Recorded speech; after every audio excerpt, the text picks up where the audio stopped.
Hello guys, so let's get started with the code. So first we will import TensorFlow, the deep learning library that we are using. Then we will import pandas. Pandas will help us with manipulation with the CSV files. And then we will import NumPy. NumPy is a standard library for matrix manipulation and linear algebras. And there we have matplotlib, which will help us with the visualizations. So now first I have a dataset, small dataset with 100 samples. So inside data.csv, so I will load it first.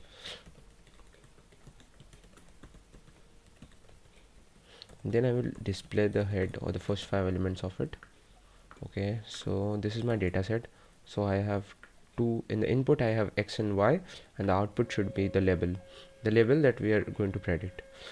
So okay, so I will check the shape of the dataset, which is data.shape, and it has 100 rows, and there are only 3 columns, that is x and y and the label. Okay, so now I will put this dataset this data frame into a NumPy matrix. So to do that, for x will have my input and y will have my output. So I will call this as matrix, and for same for y equals data and label not as matrix. So there is a problem with the dataset. So the main problem is like all the ones are coming first and then all the zeros are coming later. So I don't want my training data to be like this. I want to randomize the data. To do that, there is one simple function in NumPy, so that will help us. np.random.permutation, and that is x.shape0, and then I call x equals to x of p, y equals to yp, and then I print y. So yeah, it randomly permuted my whole data set. So now we are good to go. So okay, so let's get started with defining the neural network. Defining the neural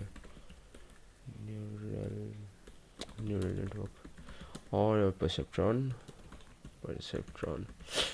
Okay, so there are only number of units, one. Number of input, as we are only working with a single perceptron, we will have only one unit.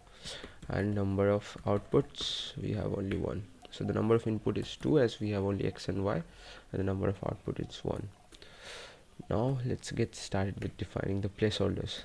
So placeholder will act like my mechanism to feed data inside the TensorFlow graph. So that is the role of the placeholders. So I will have one placeholder for input or xy, and another for output. So here I'm defining the placeholder for input. Define placeholder for input and output. So here is the type of the placeholder, that is tf.float32, and here I will declare the shape of the placeholder, so it is number of inputs. And here I will do the same thing for number of outputs, that will be y.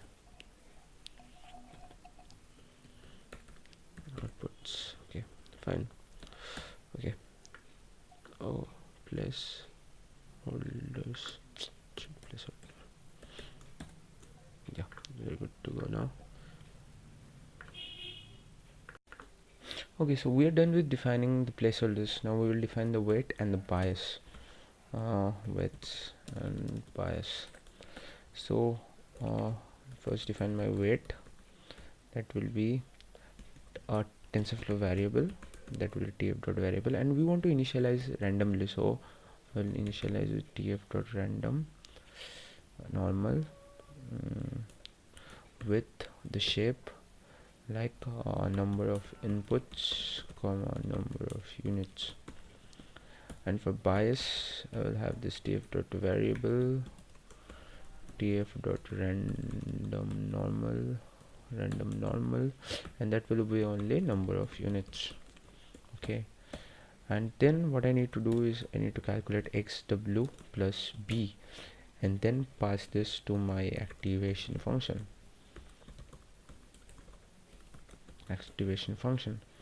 So I need to do this step. I will first multiply x with w. So to do that, I will use the matmul function from TensorFlow.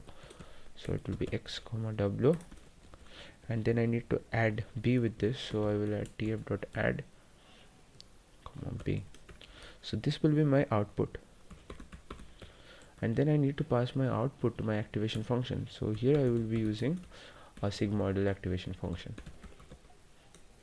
tf.sigmoid, and then I pass my output.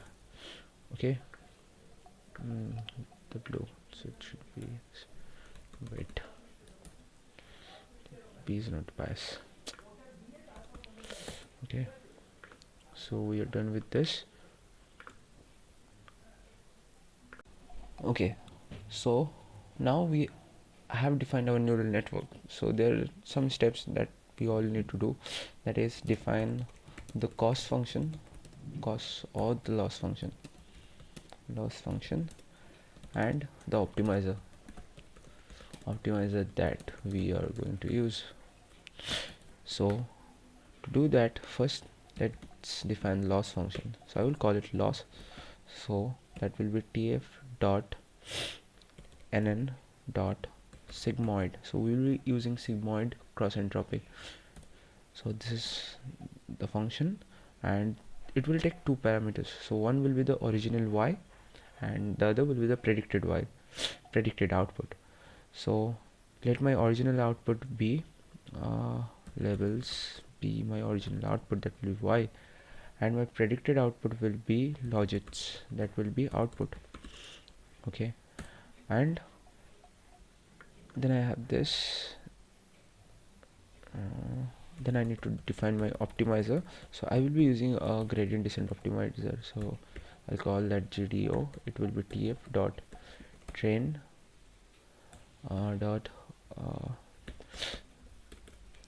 train dot, so what gradient descent optimizer, and I need to say the learning rate. So I will be taking a 0.1 learning rate, and what this optimizer needs to do, it needs to minimize my loss function. Okay, so I'm done with defining all this. Now I need to start a session. Okay, so now I need to define a global variable initializer, so that will basically initialize all the variables that we have already defined. So to do that, there is one function called tf.global variable initializer. So I'll just do that. Okay, so I'm done with defining all the steps and defining the neural network and defining the global variable initializer.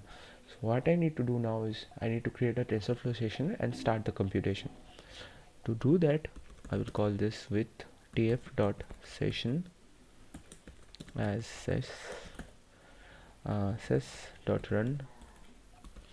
init. So first I need to initialize all the variables. Then what I'm going to do, so then I need to train this whole model in this particular session.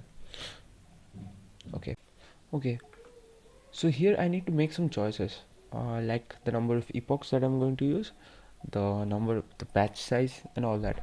So I will explain one by one. So basically, epoch is the number of time you iterate the whole dataset for training, and batch size is, instead of taking a single point for each training iteration, you take like 10, 20, 50 number of training points at each iteration. Yeah, so that will be our batch size. So let's define our epochs will be 20, and our batch size, let it be 20. Okay, so now, so what I need to do first, I need to iterate over all the epochs in range epochs, and then suppose we have batch size 20, then the total number of batch our dataset will be, total batch count will be x dot shape 0 by batch size. Okay, so I also need to iterate over this in total batch count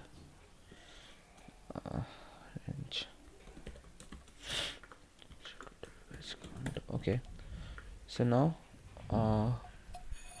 what I need to do is for each of this batch count, I need to feed a batch of size 20 and 20. But I have not defined any function that will get me a batch of size 20 from my dataset. So let's define one. So here so here we will be writing a function to get a batch of that batch size from our dataset. So let's define that function as get batch. So there will be 4 parameters to this function. First x, y, then the batch size, and then the index of the batch.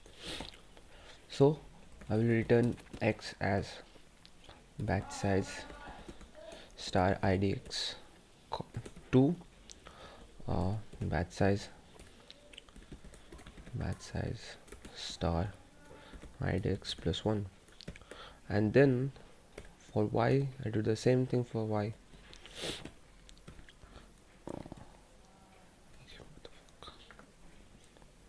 And then the same thing for y, that will be this. Just change it to this. Okay, so I'm done with defining my get batch function. So here I call it from here batch x, batch y, that will be x, get batch batch x, y, batch size, and idx will be I. Okay, so I'm done with defining batch. Then I need to feed these batches to my TensorFlow computation graphs. Do that, I will do sys dot run. So what is my last? So that will be, I'll be passing two. One will be the optimizer, which is GDO, and the other will be the loss function, and then another will be the feed dict, which will be where I actually feed the placeholders with original data. So for x, I will feed the x with batch x, and I feed the y placeholder with batch y. So I'm done. So here I will keep track of my loss. So that will be, it will return 2 parameters. So the second one will be the loss, and here I will define one as average loss per epoch. Average loss per epoch will be 0. So I initialize the average loss per epoch as 0, and then I will update the average loss per epoch with this. So it will be average loss plus equals to C by total batch count, and here after each epoch I print the epoch, which will be I plus 1, and e plus 1, and the loss which will be average loss. Okay, and then after I'm done with this, I just say close. So let's run it. Let's see what's happened.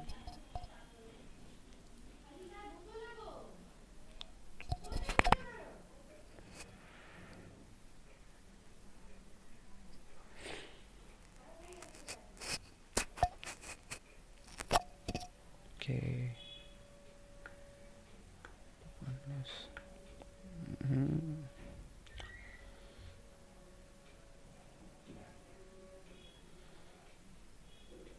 It should not be like an array, but let's see what went wrong.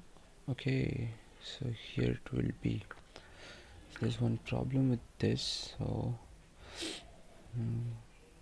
okay.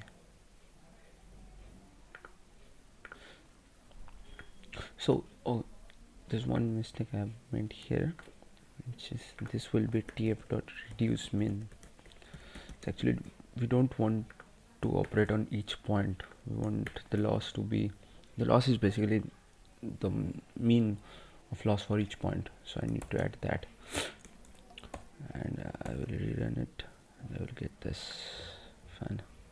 Okay, so this is my loss reducing, and I have successfully trained this single node perceptron. Okay, so now I also need to predict with this model that way I have trained. Do that here inside the session.